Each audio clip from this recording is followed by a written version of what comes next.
Welcome to the 3rd Annual Prairie Council Conference here in beautiful Regina, Saskatchewan.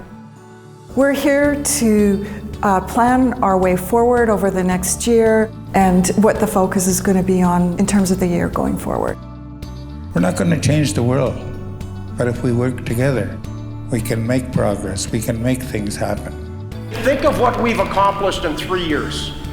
One thing that's for sure, everybody knows who Unifor is. There are so many issues confronting working people today, and the only way you're going to deal with them and you're going to be able to mobilize is by bringing people together. It's always a great time coming to Prairie Council. It's great to see so many faces that I've seen before and so many new faces. It's really great. It's really good to know that we have a Unifor, like union, which is there for our rights, fighting for everyone and doing good for all.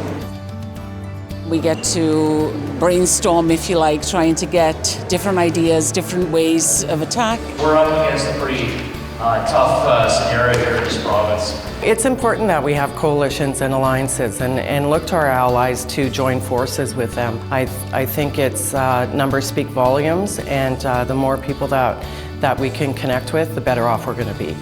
Without these committees, we couldn't prosper.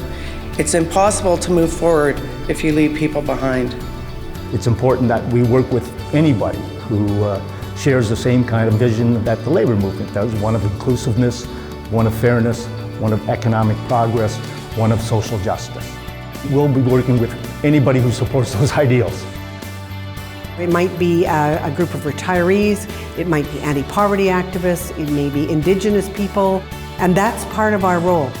The best unions in our history have always been those that have been grounded in the community first.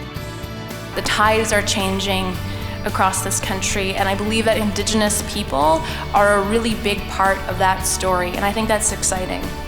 Personally and professionally, just go learn about Indigenous communities so that you can start to build inroads and understand, so that when these Indigenous people enter the workforce in the next 10 years, the Indigenous youth, that there's an inclusive and diverse workplace already waiting for them. These workplace challenges we face don't ever go away, but how we respond to them is what makes us proud as Unifor members. The way the dynamics is changing in the workplace these days. I mean, you've got to be able to adapt and change accordingly. Workers should not have to carry the entire burden of change. Those burdens should be shared more equally, more fairly through society. We'll hold the governments to the standard that they've set for themselves. We need to be able to create space in our society for inclusivity. And we need to have these conversations, and we need to have it in an open environment where people are going to be respected for the unique individual that they are. Coming here, I feel the solidarity. Everybody's brother and sister, and it doesn't matter what walk of life you come from, what industry you come from. But when you're here, everybody's like a family, and everybody gets together for a common cause. This isn't about us being satisfied where we were 10 years ago.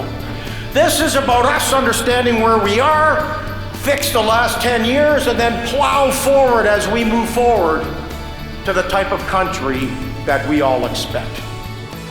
So it is about making the next step, and we're going to spend a lot of time in the next year talking about what tools are needed in order for us to build not only stronger local unions, but a stronger national union.